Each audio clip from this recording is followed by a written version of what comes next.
Today we're doing a deep dive into the latest film that has a lot of Catholics talking. Wake Up, Dead Man. It's a murder mystery about faith, power, and moral puzzles that will keep you guessing. Join us as we unpack the story of two priests, each embodying a very different vision of the faith, and explore the deeper messages of this film.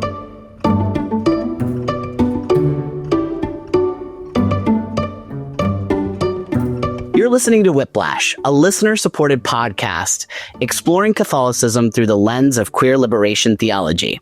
Thanks for joining us. My guest today is Bill, an ex-Catholic podcaster, animator, and video post-production professional. He's a host of Morally Offensive, a weekly film podcast about movies condemned or considered morally offensive by the Catholic Legion of Decency and the U.S. Conference of Catholic Bishops. Before we dive into the movie, can you tell us a bit about your upbringing in the church and what led you to step away from Catholicism while still exploring how the church responds to certain films? Well, thanks, Max. You prefer Max over Maxwell, right? Yeah. Okay. It's an interesting journey, tied up in a lot of things. I think, like a lot of people, my journey does coincide with a certain president in the United States taking power, at least within the U.S., and sort of the Catholic response or lack thereof to that happening. It's not the only thing, but it definitely is interesting that everything else I experienced kind of goes along with that. I've been in the church until I was 38. And, as a kid, I was very involved, volunteered. I grew up in a very conservative Catholic family, but also, very loving, great experiences. I talk about this a lot. I love my family. I had a great childhood, and Catholicism was painted as being this very meaningful thing in my grandmother's life, in my mom's life, in my dad's, and eventually my dad's life. And my dad did convert after, I believe, 25 years. When I was a teen, he finally converted to the church, but he went with us the whole time. Mm-hmm. And really informed a lot of my understanding of the faith, which is interesting because he was coming at it from Protestantism, then into Catholicism. And I volunteered as an adult. I would say I didn't go away in my early 20s, but I was attending, but I wasn't actively involved. And then in my late 20s, we had a very young Polish priest who asked me to kind of get involved, volunteering more heavily in my church.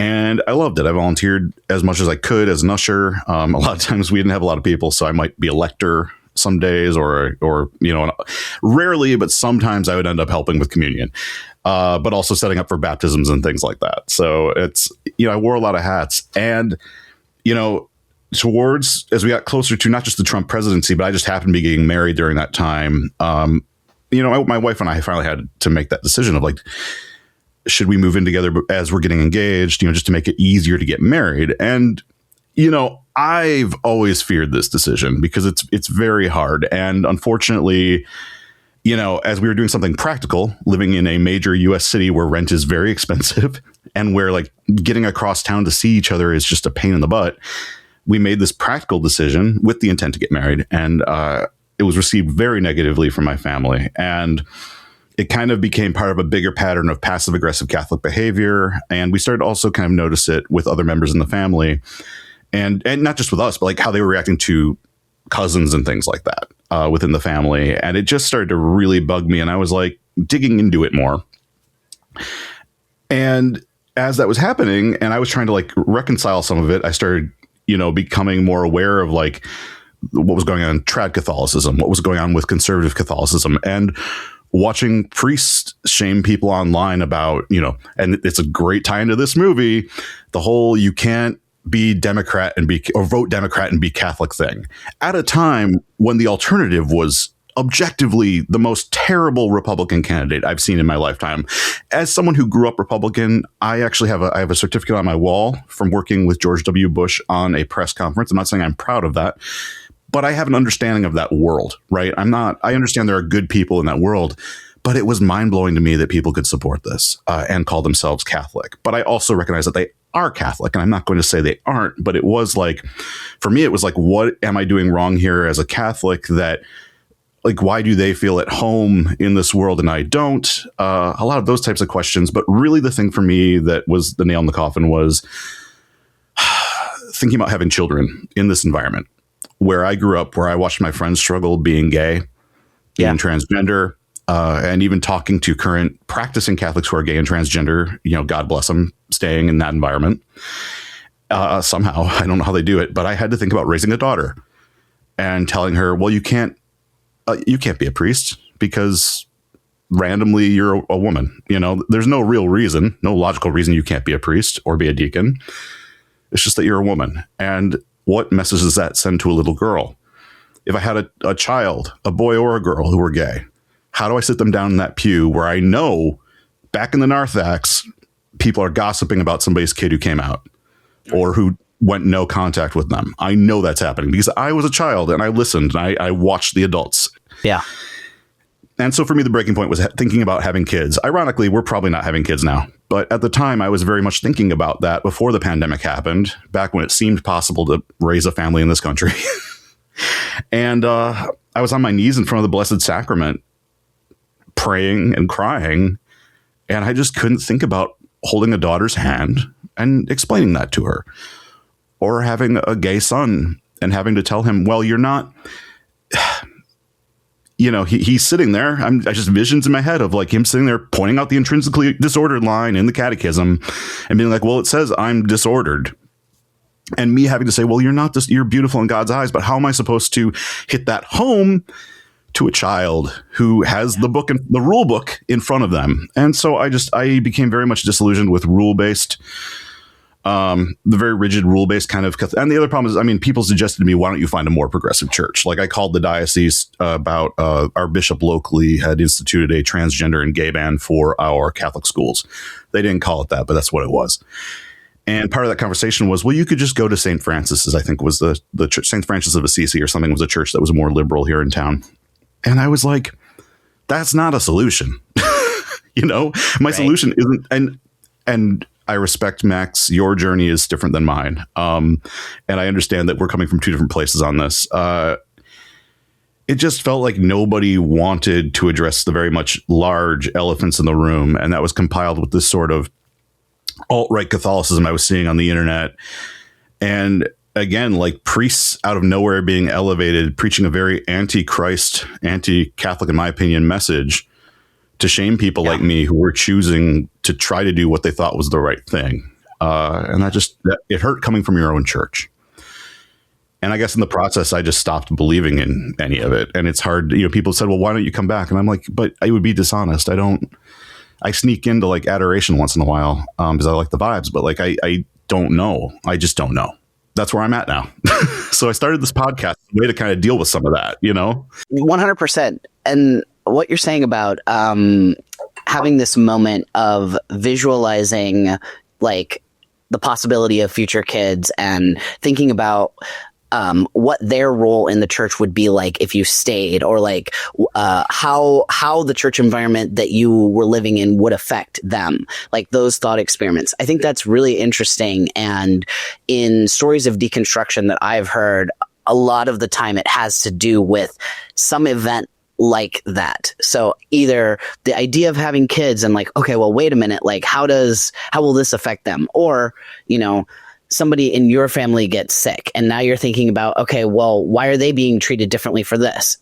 Even the topic of infertility, for example, the way that there's what I'm basically trying to say is like, there are so many different ways that people might approach deconstruction. And obviously for me, I'm transgender, and for people who are LGBTQ, there's like it's obviously going to be a very personal thing of like, well, my experiences and the things that are life-giving and bringing love into my life are being portrayed as if they're a problem or they're negative. So there's that whole side of it too. But where I wanted to go with this was I was thinking about how like it's these moments where the realization kind of hits that it is too rigidly black and white, and that there's actually a whole spectrum of gray of reality, kind of like what you were saying about rules. These rules make it seem like the world is like just very simple binary. It's this or that in every single category. And then something complex happens in your life, and now suddenly it's like, oh, like almost everything has way more nuance and complexity. And I was being prevented from engaging with that. I was in this worldview where everything was very limited and I had blinders on. And now I'm starting to see all these complexities. And now I don't have answers to everything. And now I'm like, now it's just a whole new way of looking at things. Does that resonate with you as well? It does. And I think my first time going through that really was, at 18 or 19, having friends come out and then having to kind of like understand that and make sense of it. And my dad, a very intelligent man, was like, well, here, if you want to look at the different, I have like the Hebrew translation and the Greek translation, you can figure this out. And I sat down with it. And of course, afterwards I came out and I don't think they were really talking about like trying to like beat up on gay people the way we do. And my dad was kind of like, well, maybe you need to go back to the catechism. I was like, no, but I don't think the Bible's saying that. I'm allowed to interpret it. I mean, Exactly. Mm-hmm. And even like look at it through the lens of like, even like if you go back to like Augustine or Thomas Aquinas, who I know have like problematic elements to them, but even if you look at their overall like approach to theology, there are ways to kind of approach that. That's like, maybe we're at least our approach is not right here, which I firmly believed at that time. Like, obviously, at 19 or I think it was 20 or 21, a little bit after that, I was working on a production of the Laramie Project in college. And it's just so funny to like, you hear those stories, and how do you, as a Catholic, sit there and go, our approach is healthy and actually helping people? I mean, even I think I posted something on Threads the other day where somebody said like, well, we can't support people in their sin. And I'm like, yeah, but why are you leading with that? That's not, there's a very real problem here of like abuse and people feeling like they don't belong, mental health issues that are caused and exacerbated by families not accepting kids. And your focus is on the rules and not about the person, which I do think St. Francis made it very clear that the goal of the church is to be pastoral, right? And to look out for the person first. It's not to be about rigid rule following. And I think part of that is, we have to bring it up, like the rise of the sort of traditionalist movement in the US has been a big part of that, I think. And the converts from Protestantism and evangelicalism who get in, convert, and within 4 or 5 years have podcasts. Yes. Yeah, no, the evangelical to rad trad pipeline is, me and Emma have definitely explored like in the podcast more for people who want to dig into more of that in our work. We've got podcasts about Catholic nationalism, radicalization, stuff like that. So definitely very important, definitely very relevant to this film. Yes. Something that has always helped me through deconstructing within religion is cinema, literature, even podcasts. So all of those things. Art. I do think, if you look at the Vatican film list, there are pieces of art on there that you would, pieces of filmmaking that you would not expect to be on there because they aren't overtly Catholic and they weren't made by Catholics. So why are they on that list? And, I'm a big fan of like the writing of Flannery O'Connor, for example, who I'm currently reading Wise Blood again. And thinking about these authors who I liked, who weren't over, Catholics historically have worked in the culture. They've not been people who have gone and done like Christian family entertainment. Right. They're your John Fords, Frank Capra's, Alfred Hitchcock, Wim Wenders. These are people who, they have their values that they bring to their filmmaking. Martin Scorsese is another example. Some people say, oh, he's not Catholic, but he is very much Catholic. It's just, he's not your kind of Catholic. Right. And so filmmaking has always been a way for me to understand the faith, or understand like my understanding of it, or my relationship with it. So I thought, well, I wanted to start a film podcast anyway, since I work in, I work in video production, animation, film production, not so much in Hollywood, more in corporate and commercial work. But it's something that I don't get to talk about as much as I like, and I annoy people by talking about it when I shouldn't. So I thought it would be cool to combine these two things. I'm not going to start an ex-Catholic podcast. I don't have a degree in theology. I have I studied apologetics in like high school, but like I always say on the show, it's like, I'm trying to get this information as right as I can. I'm not an expert on that part of it, but I am more of an expert on film. So I use films to talk about these issues, but also censorship. We're really focused on the way that Catholics have either supported censorship or called it out, or very complicated cases where some Catholics wanted to ban or censor a film and other ones literally put it into a film festival. So I love exploring that stuff, and I think it's a niche that no one's really talking about. The USCCB Catholic reviews, which I grew up reading the USCCB reviews for, like, what were the naughty films I should go secretly see on the O list, right? And so we cover a lot of the O films. We've made a few mistakes where we've covered one that got an L. We also are very interested in the pre-code era, in the rise of the Hays Code and the Catholic Legion of Decency, which came about through the leadership of, frankly, anti-Semitic Catholics. And if you know what the Hays Code is, that was a code that existed in Hollywood from the 30s through the 60s. And it not only, it policed what you could and couldn't show on screen, but on top of that, criminals had to pay the price, right? You couldn't really show openly, like, sex workers on screen. They would have to be like waitresses or something. Couples couldn't sleep together in the same bed. That's why you see the 2 separate beds in Hollywood during this period. But even more just disgustingly, interracial relationships or coupling, not allowed. You couldn't really show, like, a black man and a white woman dancing together in a movie or kissing. Right. So a lot of negatives to that particular code. And in the 60s, it kind of opens up. So we explore all of these things on the podcast. And it's been a good way for me to kind of not only talk about that, but also bring in modern contemporary issues. Like we did an episode about Hot Tub Time Machine, where I kind of talked about Raymond Burke's very weird opinions about the crisis of masculinity and how he doesn't like girl altar servers. So if you're Catholic and you're like, I'm not that much into movies, I'm like, it skirts both worlds. And we try to have fun with it. So as we turn to our film discussion now, I want to do a little bit of background and, like, information about the movie. So Wake Up Dead Man, a Knives Out mystery, is the 3rd installment in the Knives Out series, written and directed by Rian Johnson. Like the previous films, it's a standalone story that follows the Southern detective Benoit Blanc, once again played by Daniel Craig of James Bond fame, as he unravels a seemingly impossible crime. This entry is tonally distinct from its predecessors, where the first Knives Out movie skewered wealthy liberal hypocrisy and the second movie, Glass Onion, targeted tech bro narcissism. Wake Up Dead Man leans fully gothic, centering its mystery within a Catholic setting and explicitly engaging questions of faith, authority, and moral judgment. The film revolves around 2 priests whose conflict shapes both the mystery and its ethical core. Father Judd, portrayed by Josh O'Connor, is young, sincere, and deeply committed to pastoral service, while Monsignor Wicks, played by Josh Brolin, embodies a harsher, more manipulative version of religious authority. As Blanc enters their world, the film deliberately pits competing moral frameworks against one another. Self-sacrificial care versus institutional power. Self-service versus control, and lived faith versus a gamified hunt for guilt and punishment.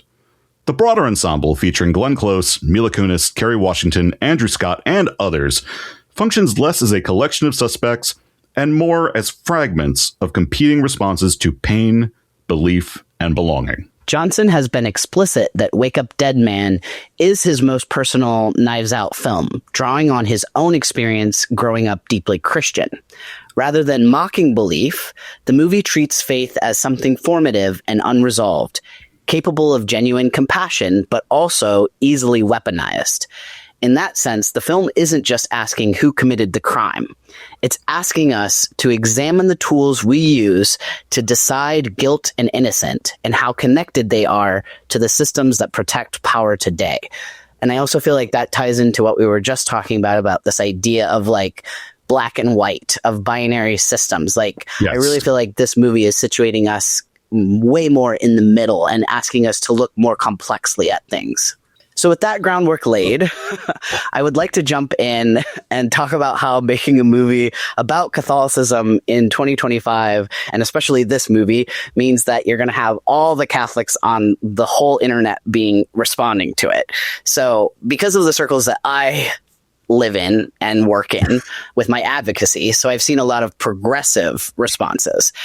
And even some people who are like, who have maybe left Catholicism or who are lapsed Catholics, getting really excited about Father Judd's portrayal, which I want to state that I do really understand. Like, it is a really nice thing to see a portrayal of a priest that is positive, that you feel like if you existed in that movie's universe, that you would want to, receive the pastoral care from that priest. Like, I understand that especially if you've had bad experiences, like it's a good feeling to resonate with a priest like that.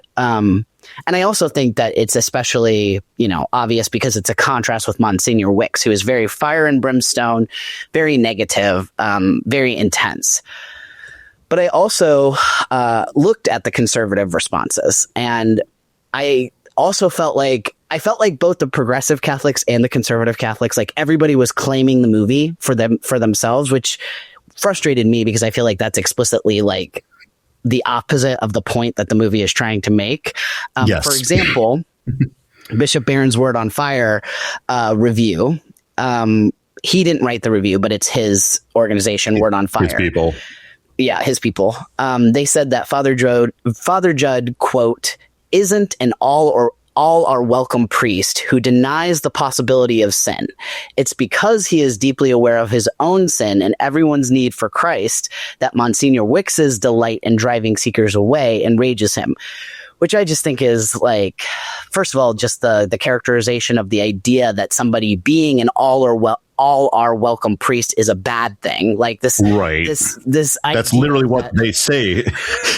When you tell them they're unwelcoming to gay people, they say, "But all are welcome in the Catholic Church." And I'm like, okay, well then show me. Like, I know, yeah. So aside from maybe a little bit of hypocrisy in them using that, it's also just like, it's not a bad thing for everyone to be welcome. And I think it's more in line with the actual example of Jesus. But I think like the main point that I kind of thought about as a response to these responses, I guess you could say, is, to me, I think, a more balanced way of looking at the movie rather than this idea of elevating or vilifying.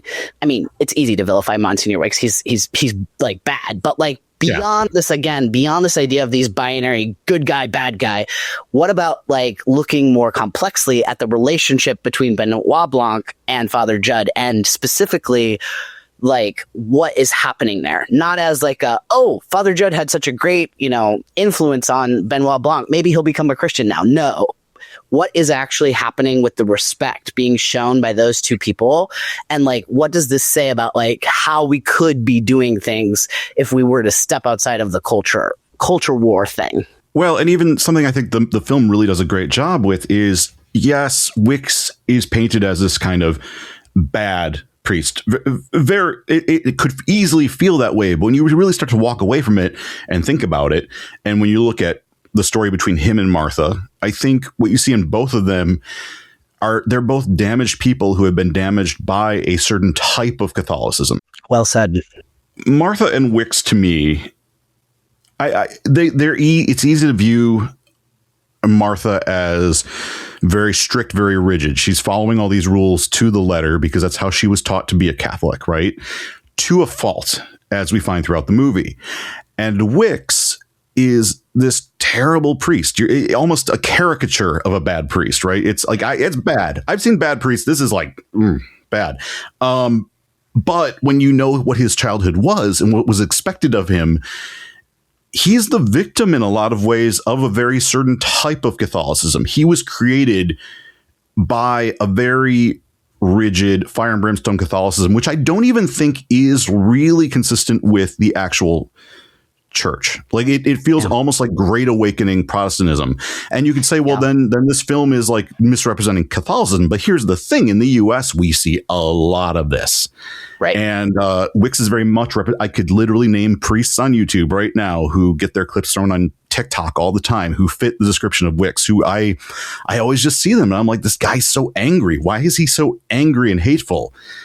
And screaming that and using that in his homily. I understand being angry and hateful and like taking it out after work, but like in the homily, he's so just divisive and angry and hateful. And I'm sure that like one of those guys inspired Wicks, had to have, because it's so specific. Yeah. And I think that as much as like Wicks is a bad person, this movie does a great job of showing like how a warped version of Catholicism can really turn someone into this. And it asks questions about like how we're presenting ourselves. How are we, despite our doctrine and the dogma, how are we communicating that? Because a lot of the problem with him really is in his communication more than anything else. Yeah. I'm really glad that you brought up Martha and kind of the dynamic going on there too, because so in my second viewing of the movie, so my first viewing was really through the lens of like just evaluating really the priests, like just because, as you say, it's so easy to be like, wow, I have seen clips on YouTube of Catholic priests ranting that feels tonally indistinguishable from what I'm seeing Monsignor Wicks doing right now on screen. So that was like, took a lot of my focus. And I caught this the first time, but the second time it really stood out to me that Martha literally does everything, not only for the church, but also for Wicks, to the point of feeding Wicks. Like, all Wicks has to do, he doesn't actually do any paperwork. He doesn't like manage his schedule. He doesn't even feed himself. All he does is get up on the pulpit however often they have mass to do his thing. And yes, exactly. Women run the Catholic Church. Yes, women run the Catholic Church. And also just the fact that like, it also deeply contextualizes just how rotten the foundation that he's built this ideology and all this preaching on is. Like, it really just reveals that it's because all of his language is about, he's explicitly using words like fortress and warrior, and there's explicitly things about like I remember at one point the character played by Andrew Scott, is his name Lee Ross, I think, or his first Lee name Ross. is definitely Lee. He's the sci-fi author, sci-fi writer. Yes. He at one point explicitly says, we're not going to be like pussies, we want to do X, Y, and Z. So there's like this misogyny that's like baked in.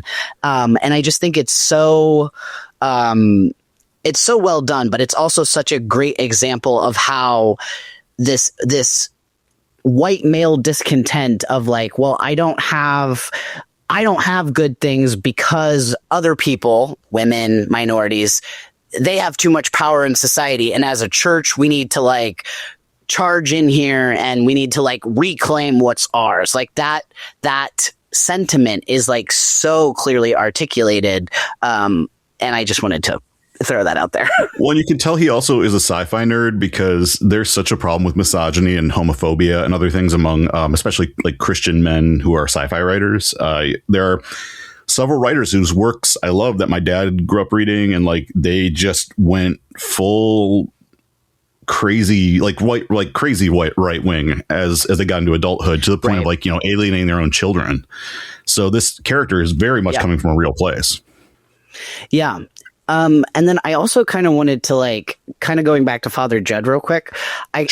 The way that people were responding to him, kind of what I was saying about like, kind of felt like hero worship by some of the responses I saw. It reminded me a lot of how some people kind of respond to Pope Leo. And I was curious if you feel like, or maybe even Pope Francis, I was curious if you, as someone in this deconstructed ex-Catholic space, if you feel like you see that too, where it's like, oh, suddenly now that we have Pope Leo and because he's done like one or two things that are like kind of good, he's like almost like the second coming of Christ, like so much excitement, when it's like, okay, can we not have nuanced takes, I think there's a danger in that with whoever the Pope is, if it's your guy, right?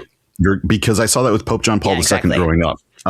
Huge cult of personality around him, especially among Poles and Eastern Europeans, because of the fact that like he was like the first Polish Pope and he had worked hard, he worked hard to speak against the Cold War and was actually part of the movement to help kind of, he worked with Gorbachev to kind of have these talks, and it led eventually to the fall of communism in the USSR and Eastern Europe. So for Poles, he holds a very special place, and I can understand that more almost than what we see with Francis and Leo, because there's a very deep trauma there. There's a very deep connection there for people who are, a diaspora from the USSR and from Poland when it was occupied by communists.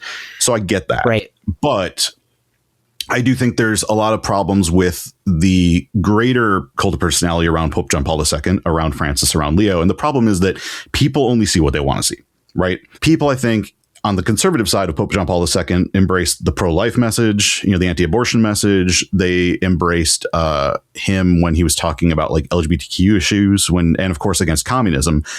But they totally ignored his critiques of capitalism, which are actually very good. Like, he wrote a lot about capitalism, and we don't talk about it because the reality is the Catholic Church, and this is something I still love about Catholicism versus like hitching your wagon to a Republican or Democratic ideology if you had the choice.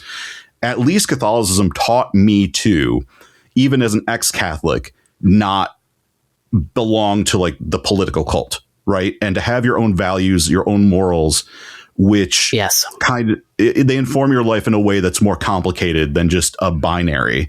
Ironically, coming from the Catholic Church of all places. But that's because I actually read Pope John Paul II and, was interested in that stuff and was like, OK, I fully disagree with him on a lot of this sexual ethics stuff where he's not listening to medical professionals. I thought he was very caustic at first on the AIDS epidemic when that was happening.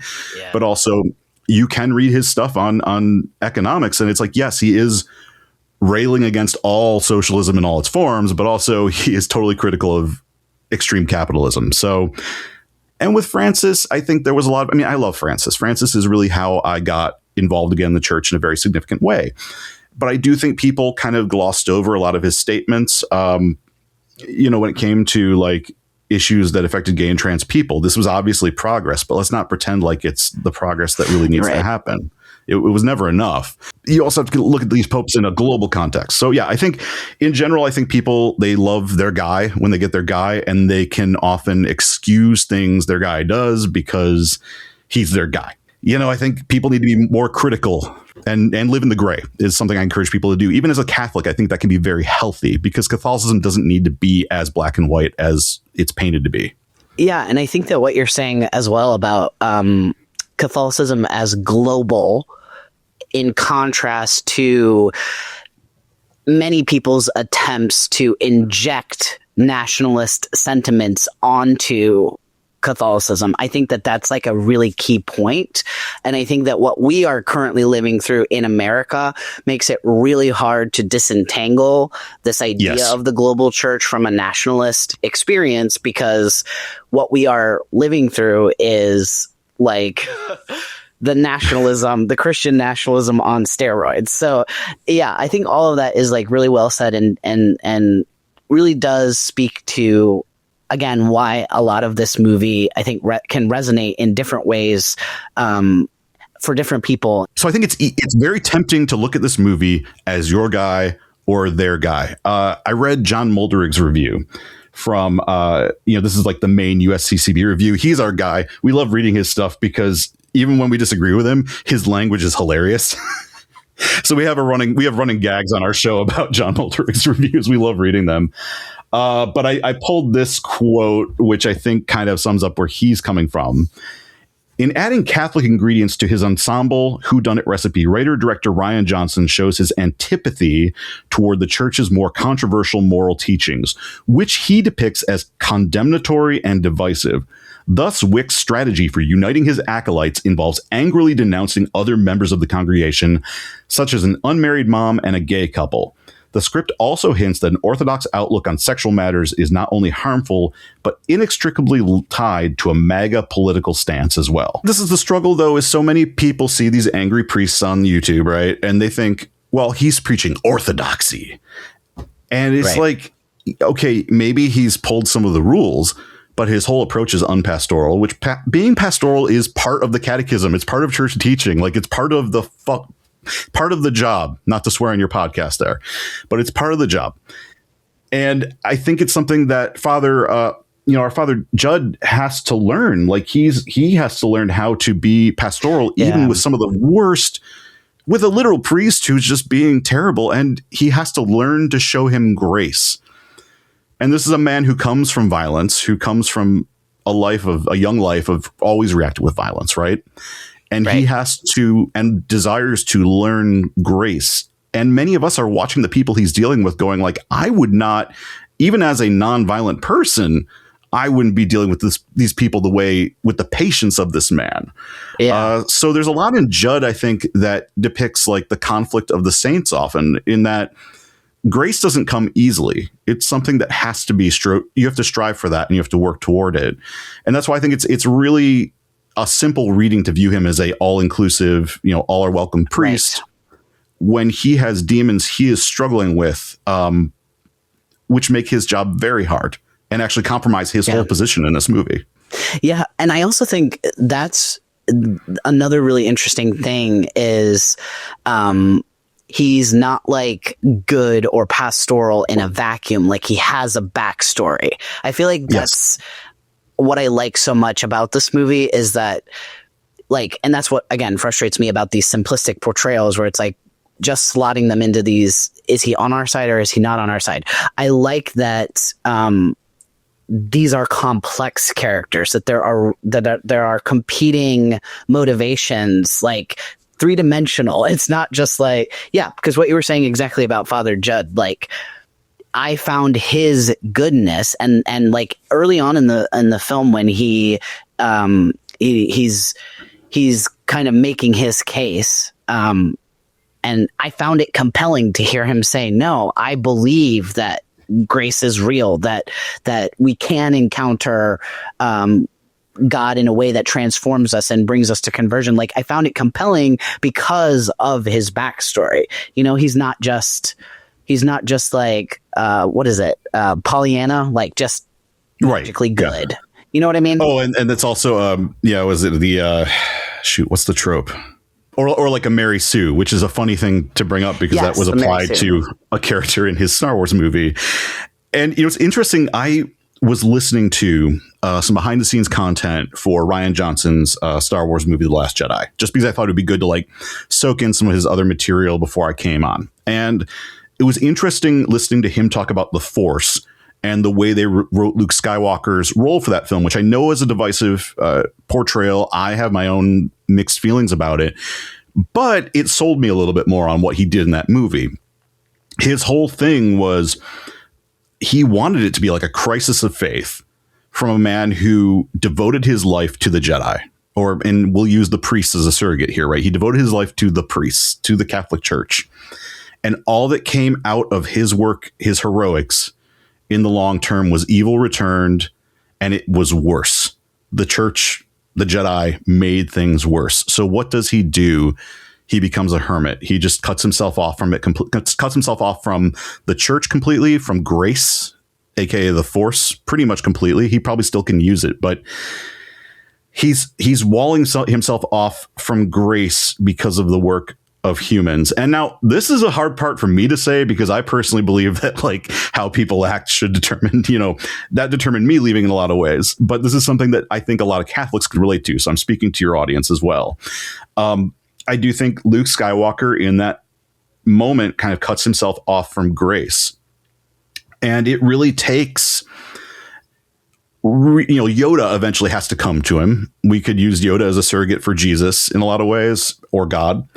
Obi-Wan also could fulfill this role, but being like, you stupid, you're not seeing the bigger picture here. It's not about the sacred books of the Jedi that you keep in this tree. We need to burn all of that down, because what it's really about is like, that's inside of all of us. That truth, those words, it doesn't matter that they're written down. It's inside the hearts of every person who can use the Force, which is the sort of master statement of that movie, is that every person is capable of using the Force. It's not limited to the priests or the Jedi. The church, if you will, is the universe, right? It's this idea of like everyone who has access to the Force is part of the church. And that may sound heretical when I frame it in the context of the Catholic Church, but I do think there's a lot of truth to that. And I think Jesus would have felt the same way. It's like the priests are only as good as the people, right? And Luke realizes that by cutting himself off from grace, he's cutting off, he's really rejecting the potential for good in every human being. He's so just destroyed by what evil he allowed to flourish that he can't see that there is good in every person. Every person is capable of embracing that good if they have the opportunity. And that totally changed that Star Wars movie for me after I listened to that. I was like, okay, I'm going to go back and watch that again and think about that in context of this movie. Because even in this movie, and I'm not going to say who did it. The person who did it in this movie is still afforded grace at the end of the film. And that to me is like, if you are truly a Catholic, that is the most Catholic thing you can possibly believe, is that everyone, even the worst of us, are capable of receiving grace.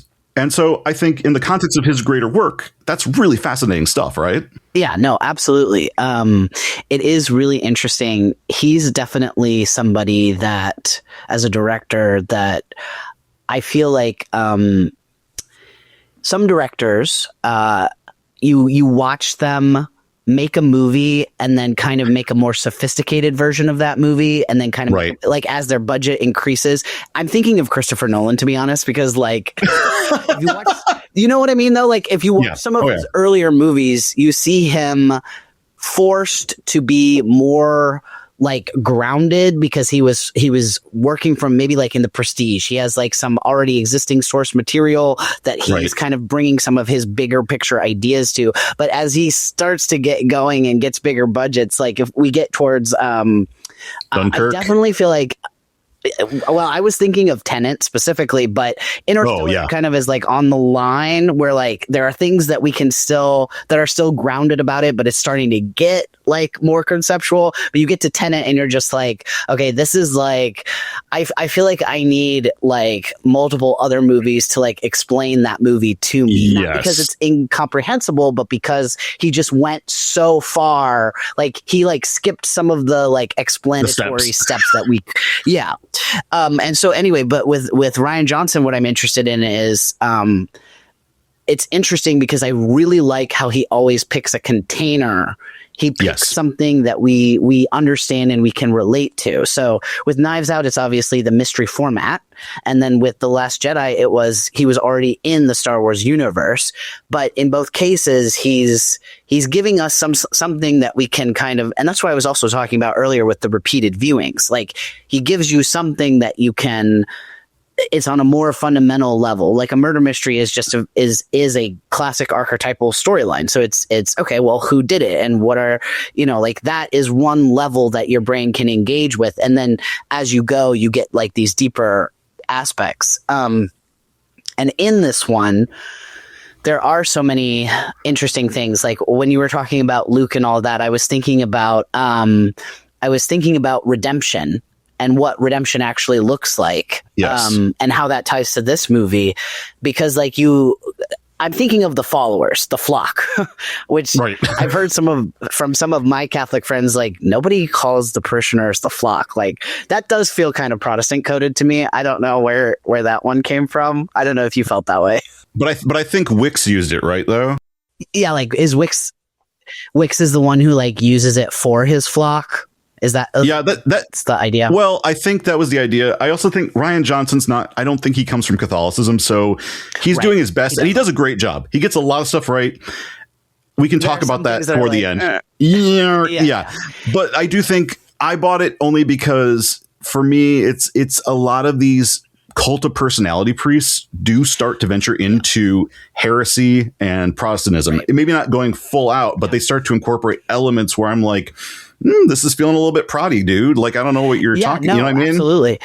Especially like that's my whole thing about like the set of Ancatists or the people who like reject the authority. Like So in the past, I've said they reject the authority of the Pope, and then I got corrected by one who was like, "No, we just reject that we don't believe that the current guy sitting in the chair is the Pope." And I'm like, this is the same thing. It's basically the same picture, but this flock thing. I definitely think that what you're saying about how Monsignor Wix is using the term, I definitely think there's something there of this idea that like he's created his own group of insiders and he's given them a title. I see where you're going with that for sure. He's a cult leader. I mean, it's this cult of personality. I do think there are cults within Catholicism, which I can speak to a little bit because I grew up around the charismatic movement. Which, if you're familiar with that, it is technically, I guess, allowed by the Vatican, but there have been instances of a lot of cult of personality type scenarios in charismatic communities. Specifically in Southeast Michigan, where I'm from, there have been some pretty infamous situations there that I'm not going to talk to on this podcast. You can look them up, but I do think he's building a cult of personality, which is like not what a priest is supposed to do. So really, and so yeah. I wanted to hit on the redemption thing, because if he was actually interested in redemption and grace, first of all, he wouldn't build a cult of personality around himself. Absolutely not. But secondly, he wouldn't do what he does later on in the film, which this is one of the things that is like a borderline spoiler. Again, we are not going to spoil who actually did the crime. We're not spoiling that. But if you're sensitive, maybe fast forward over this part. He does essentially kind of turn on his own flock. Like he decides that he doesn't need them anymore because of something else that happens. And that is not something that speaks to actual grace or redemption at all. That's, the cult of personality, the cult of power. Like, it's all about his own glorification, and he suddenly just doesn't care what happens to them. That also is a part that feels to me like it ties into the Protestant griftiness, specifically, like, the whole, this whole idea of the prosperity Absolutely. gospel, like God was going to reward you. But then there's the Catholic flavor too of, like, I'm thinking of fake healing claims, or like this idea that there's miracles, or like the statues crying tears and people are drinking it because they think it's healing, but really it's because there was a pipe that was broken and it's actually sewer water from the toilets in the church. Have you heard of like some stories like that? All of that's I've gone to some of them actually, because I'm curious and I'm never impressed. No, there was actually a crying Virgin Mary lime stain under the freeway in Chicago that people lined up to see and pray to and brought flowers. And it was an interesting moment for me, because you simultaneously see the grift, or whoever. I mean, in this case, they weren't making money. It was just somebody, just said this is a crying Virgin Mary. Right. But you see all these like grandmothers coming and praying for their grandkids, or I'm not going to be mad at somebody about that. You know what I mean? Like, I'm going to be mad at the person who did it or who's making money off of it. But I feel so bad, because it's like they genuinely just want help. And Lords pisses me off for this, because Lords is such a grift. It's a basically moneymaker for that parish or that diocese.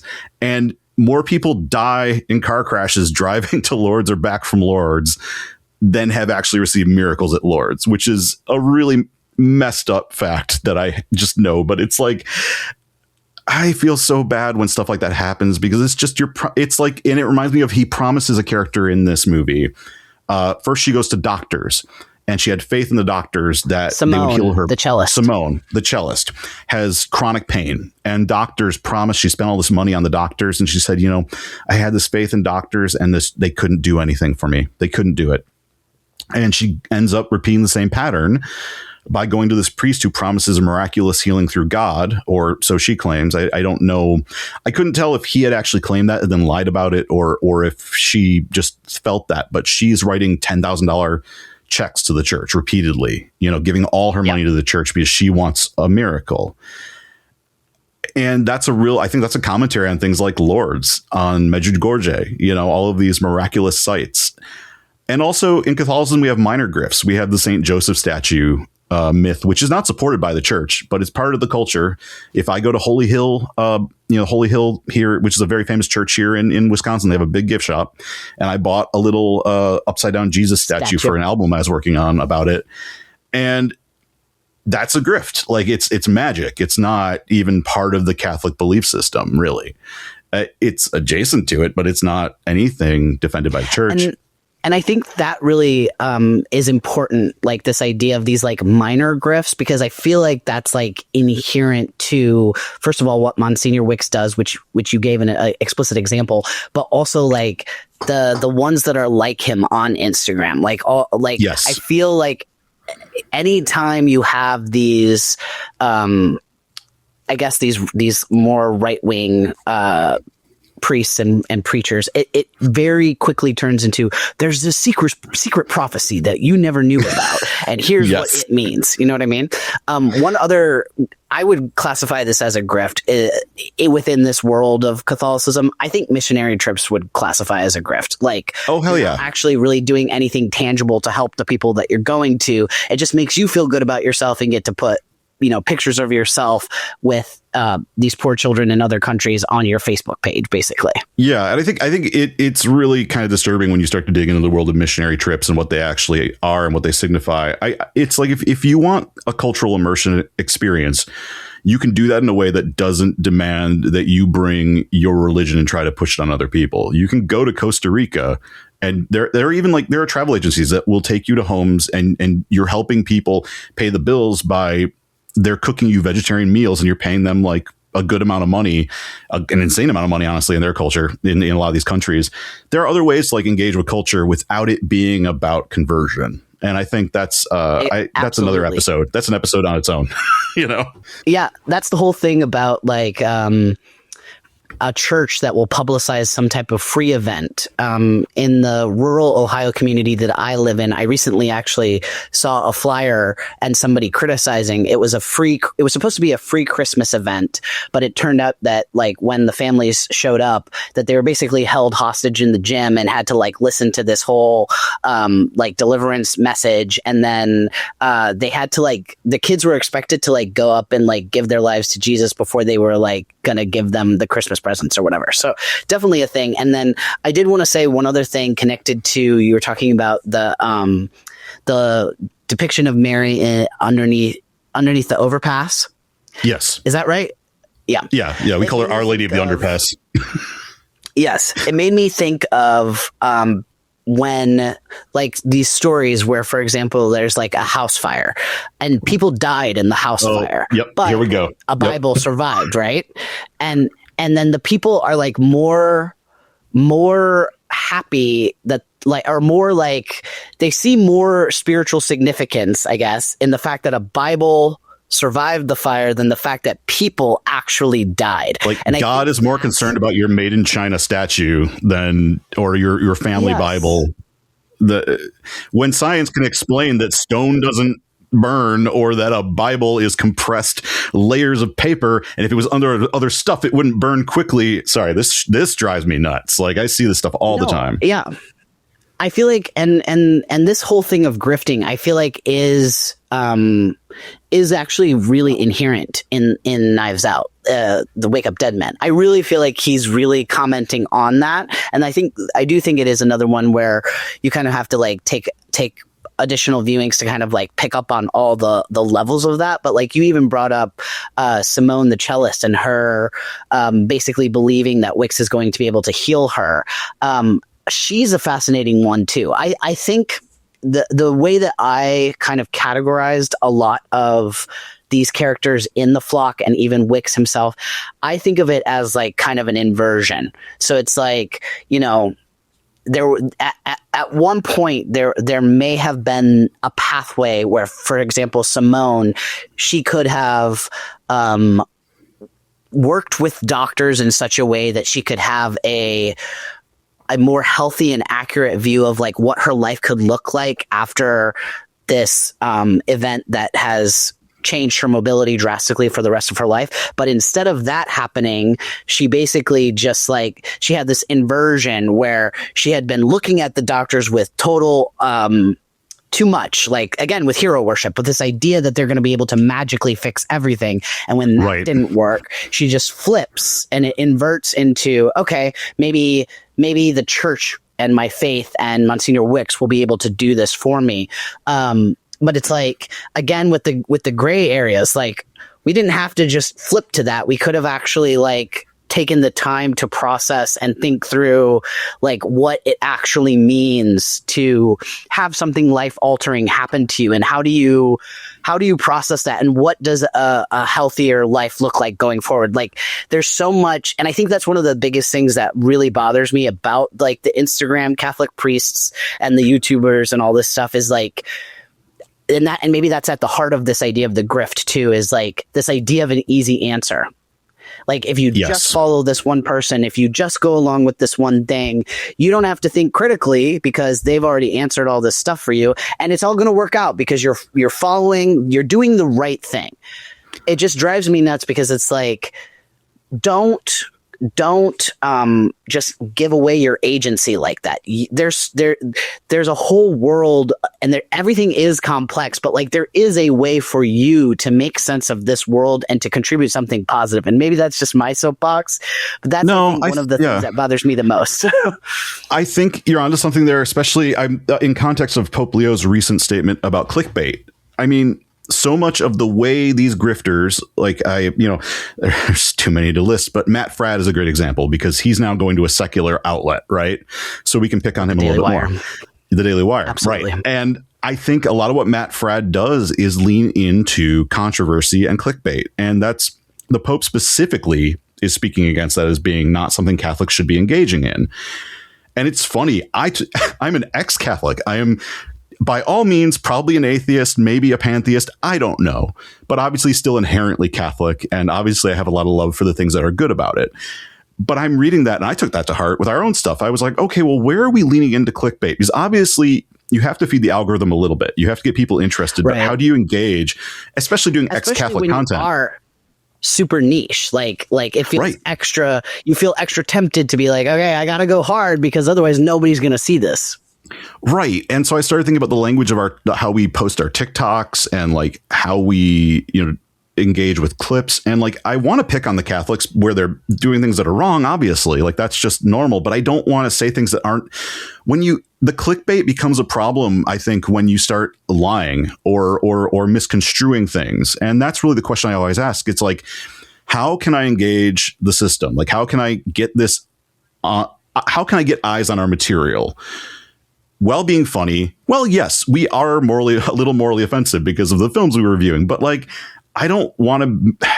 I had a great conversation on Threads the other day with a woman who now follows us, and she's pro-life, but I was talking about Catholic issues and pro-life, and she was like, "You need to stop generalizing Catholics, this and that." And I'm like, and I finally said to her, I said, "Hey, I'm not attacking all Catholics here.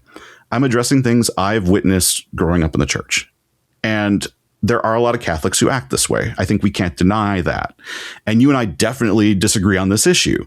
But also, I just want the church to do better. Like I'm not out to, I personally struggle with like whether or not I think religion is healthy, organized religion is healthy for society. I think it's shown that it really can lead people into magical thinking, as we've discussed. And it can lead people to believe in superstitions and to even follow a cult leader, a cult of personality.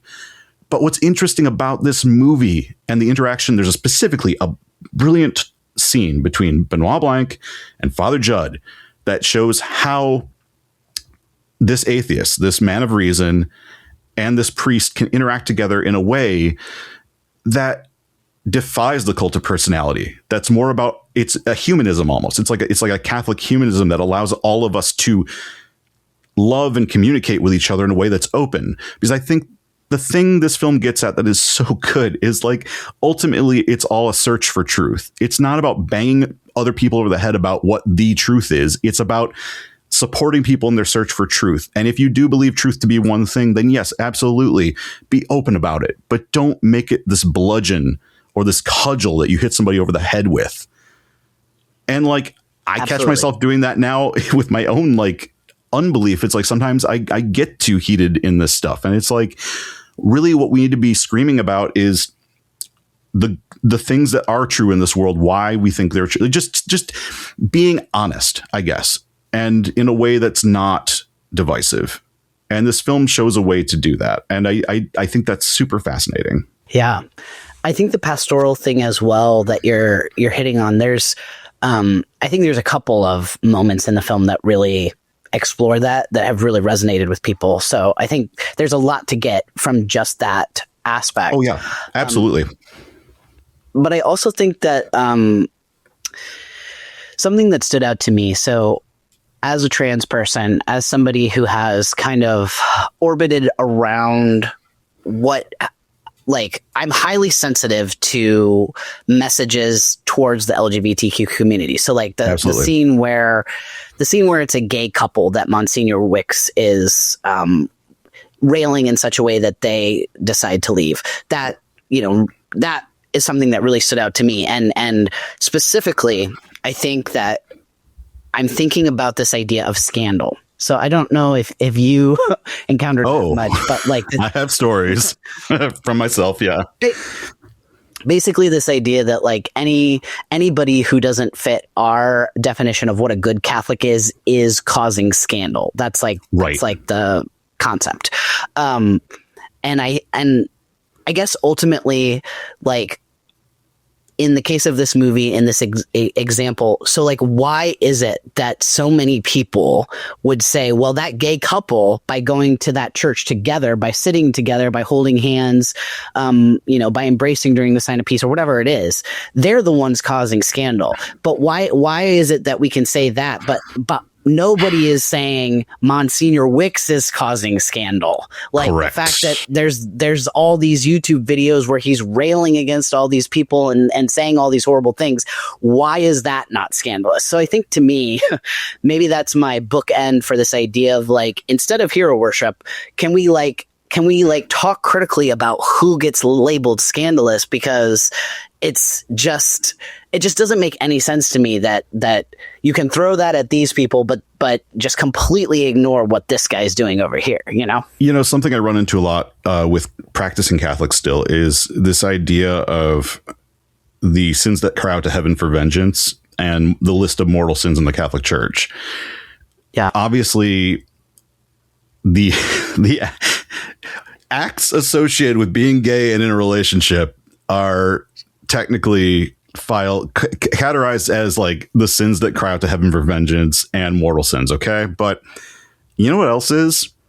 Not paying your workers a living wage. And I go on about this constantly. I have never heard one Catholic from my like childhood life criticize billionaires, talk about, companies exploiting people. When the auto companies were laying people off, they were blaming the UAW for corruption, when, I mean, that could be true, but it was always about attacking the workers. It was never the auto company's fault. Because I grew up in Detroit, for context. Everybody worked for the auto companies. So this was a big deal. And a lot of the Catholics around me, they blamed the unions and didn't blame these greedy companies who are paying their CEOs how much money. This is an inherently very important part of Catholic teaching that we have forgotten. And if we go back to the 1930s, you will see a lot more priests, a lot more bishops and Catholics writing and talking about workers' rights and about paying people a wage that they can live on. In fact, there are several great encyclicals from past popes from the early 20th century and late 19th century about this very subject, and saying that we need to pay workers a good wage. It's a mortal sin not to. And yet, who do we attack? Yeah. Gay people. People who arguably are there in the pews to be good Catholics. But we take it out on them and not the guy who's literally making the lives of most of the people in those pews miserable and terrible. And I don't know. I think that's really it's myopic and it is cruel, frankly. You want to get really nerdy for a second? Because I kind of need to talk about some of the minutia of this. And I think since you're a Catholic podcast, we can kind of talk about this. How did you feel about the confession scenes in this movie? There's a few things. It's do we think a priest would ever misuse confession in this way, like this, to this extreme? I really don't know. Like, when I watched it, I kind of just went with it because, like, I knew we were in fantasy territory, just like, it's a movie. Like, I kind of just went with it. But definitely, I think for me, to be honest, what was more shocking was, like, just that Wicks was being so graphic, like, that he was explicitly, I don't know, trying to intimidate Father Judd. Like, so I was less concerned with, like, okay, these confessions, like the formatting and the fact that they're kind of quasi public, and also like all those things that didn't feel like they were fitting the form. Those weren't. I was kind of like, well, it's a movie. Like, movies always take liberty with everything. Like, how often are people actually eating when you see a dinner scene? Like, you know what I mean? Like, right. Like you don't see people poop in a movie usually. It's just, literally. It's shoe leather. Shoe leather. But I was really shocked, I think, by his willingness to go so far to try to, like, scare or threaten or intimidate Father Judd. Yeah, I think what I think. I mean, it's funny. It's definitely like shocking and funny, which I think for a movie, you're making a movie, you inevitably do kind of lean into that because that's part of your purpose is to entertain. I get that. Yeah. I didn't find it weird that he confessed the acts he confessed. What I found unnerving was when he went into like deep description. I was like, that feels maybe unnecessary. Exactly.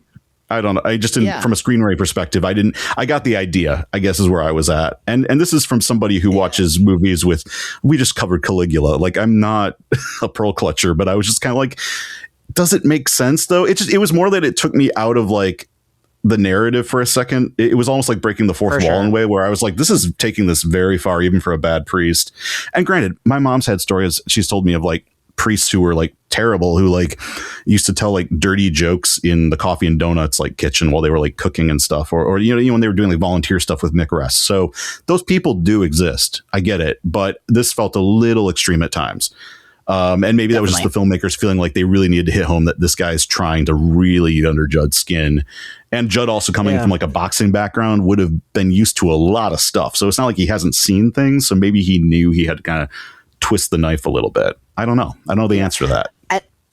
Maybe even as well, like, I don't know what made me think of this just now, but maybe it's supposed to be like, maybe it's functioning the way the whole concept of like, well, that's just locker room talk. Maybe that's like supposed to be like a moment where it's not something we never hear someone else's confession, and we never especially hear a confession between two priests. So maybe it's supposed to be like, kind of like a pulling back of the curtain of like, well, we don't know, but like, what if, you know what I mean? I don't know. Maybe it's like, and I think there's one confession toward the end with two characters. It's Father Judd and another character, and it's shot on the steps of the actual church. And I think that's not meant to be like a literal confession so much as it is, this is the public confession, but we're framing it as a convention, as like a neat artistic device. I was fine with that. Right. And also cinematography, like just from a film perspective, making something look cool almost always takes precedence over following the rules. Like having them outside, too. it looked nice. I was like, oh, this is a nice little area. I like this little church. Like this is a nice little place to, So I think that was part of it too. Cinematography always ends up playing like a role in that. And it's like, what is the better looking shot? And to that, confessionals famously not cinematic. Yeah, very true. Well, they did so much with the light as well. Right. The light coming in the windows of the church to kind of like add spiritual significance. But also, like, if we wanted to be that pedantic about it, we could also say, well, it wasn't an actual Catholic church where they were filming. So like, to your point about like, does it look good on film? Yes, it looks incredible. So yeah, my wife was asking about the boat pulpit, and I was trying to think of it. I know those exist in a lot of like crazy. It's so crazy. And I've seen those in a lot of like they exist in like a lot of old like Anglican or Protestant churches in the Northeast. I was wondering if there are Catholic churches that have a boat pulpit because they're near the water. But I was thinking because it's New England, so much of that area early on was settled by Protestants. So I don't know if that would be a thing that we could really find. And because I think, did they build the set or actually shoot somewhere? I haven't looked into that yet, but I'd be curious to know. They shot somewhere. I think it's an Episcopal church. I know it's not a Catholic church. So I saw people talking about it. What I was guessing about that pulpit was specifically the eagle. I felt like that was that, like, because there's an eagle. It's a boat, but it has an eagle on the, I guess, on the top part of it. But that symbolism I thought was pretty hard to ignore with like the whole nationalism rhetoric. It really was. And I think one other thing, too, that kind of extends from the confession issue is I've heard a lot of talk online about the last rites, and maybe you know more about. I mean, I should know this because when my dad died, I was there for the whole thing. But like, I think they do the anointing of the sick prior to last rites if the person is alive. Is that true? And they didn't do that in the movie. And I've heard. I think that was some of the criticism I read online. I think that was what I was getting from that. And my whole thing was, it's a movie. We need to keep moving. People don't care. Like, there's a point where it's like, does the audience care? Right. And they get I mean, I love that they got the vestments right. Like, that is, I was joking about that online that people kept like messaging me about that. And I'm like, that is like the weirdest thing. Okay, cool. But no, like the ordinary time vestments, you had the Good Friday vestments, the pink for it was either Advent or Lent. You don't see that enough in movies. It's a dumb thing to be excited about, but I was just like, I mean, thank God somebody knew what they were doing with that. And like the kissing of they were setting up for the kissing of the cross, the veneration of the cross on Good Friday, which you never see in a movie. So there was a lot of nerdy stuff that I was just super excited about seeing in an actual film. Just like, hey, representation, So 100%. Honestly, I don't know if you've ever seen, have you ever seen the movie There Be Dragons? It's basically was made by Opus Dei about Saint Jose Maria Escrivá. No. Okay. Backstory. I'm trying to figure out how to do the TLDR here. Right. This is like another one of these rabbit trails, which is fine. But basically, so I went to conservative Catholic school, Franciscan University. So I had my conservative period of time before I transitioned, and then deconstructed and then reconstructed into an affirming Catholicism. That's kind of my story. In that pre-time, for me, I did have some experiences with Opus Dei that included watching this movie, and subsequently, Emma and I have written about Opus Dei within the context of our High Control Catholicism series. So we've kind of unpacked all of this stuff, and and that kind of is a disclaimer to give you a kind of an idea about this movie. But I thought about There Be Dragons when. In a little bit when watching this movie, because basically what I'm building to is to just say it makes me wonder what is the next movie we're going to get that is like the conservative version of Catholicism. Well, right. Well, it's going to be The Passion of the Christ 2 Electric Boogaloo, right? That's coming out next year. There you go. Exactly. I will say, I just looked up this movie. There Be Dragons. Is it There Be Dragons? There Be Dragons. By Roland Joffe. Yeah. Okay. Also directed The Mission, a fantastic Catholic film. Also produced, more importantly, the Super Mario Brothers movie from the 90s, which I unapologetically love. Yes, I know the problems with it. That movie rules. It's a cyberpunk classic. There Be Dragons is very interesting because it essentially tries to turn Jose Maria into like a social justice warrior. Like, oh boy. It literally tries to depict him that way when he was sort of in many ways the opposite, because he really was aligned with like the fascist government. He wasn't actually like a social justice guy at all. So anyway, that is definitely a rabbit trail that I'm sure you will have fun going down later. Yeah, and Opus Dei is interesting. It's another rabbit hole of this sort of cult of personality, because I feel like there's so many characters who came out of Opus Dei who now have cult of personalities around them. And Opus Dei is almost its own. In a lot of ways, a lot of people do view it as a cult within Catholicism, which is a problem, because we should not have cults or things functioning or mimicking the behavior or tactics of cults within Catholicism. And I mean, I think like you said with Scandal, I've experienced cult behavior from people around Scandal. I had a woman who was a roommate, who was a friend of mine, who was engaged to be married. We'd been friends a long time. I would never have moved in with somebody who I thought would have been a problem. Do you know what I mean? And I had another roommate who was male. So like, we were just like, we're living in the city, we're saving money. And my parents like were threatening not to bring my little sister to visit us because it would have caused a scandal. And it became this very blackmail-y thing of like, you need to kick this woman out of your house, right? They weren't saying that, but it was kind of coming from that place. So I think it's so easy for Catholics and the Catholic Church and individual churches, especially like this little one in this movie, to slide into cult behavior or to gather around a cult of personality. And even in the most average churches, people can turn the priest into a hero or something he's not. And in a lot of ways that's happened to Wicks, and he was set up for failure from the beginning. I know people are going to be pissed that I'm having compassion for this guy, but from the time he was a kid, he was set up for failure by a man who also warped Catholicism into his own sort of cult. And I think it's something people should be wary of.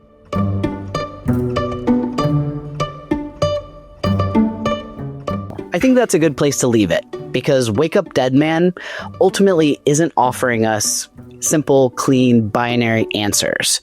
It's not telling us that the solution is just finding the right priest or the right authority figure or even the right set of beliefs. It's asking us harder questions about power, systems, and the ways faith can be used to heal or to harm. And I think that's what makes the movie linger. It doesn't let anyone fully off the hook. Not the institutions, not the individual characters, and not the audience. Exactly. And for Catholics, ex-Catholics, or anyone who has been shaped by Christian culture, that discomfort is kind of the point. This is a film that invites us to look honestly at what we've been taught to excuse, who we've been told to trust, and what gets labeled as scandal versus what is quietly tolerated in the name of preserving power. Bill, thank you so much for joining me and for bringing your perspective into this conversation. Thanks for having me. This was great. And thank you for listening. If this episode resonated with you or challenged you, we'd love to hear from you. You can leave a comment on Substack, share this episode with someone who might be wrestling with similar questions, or reach out on social media. Until next time, take care of yourselves and don't be afraid to ask who benefits from the answers you're being given.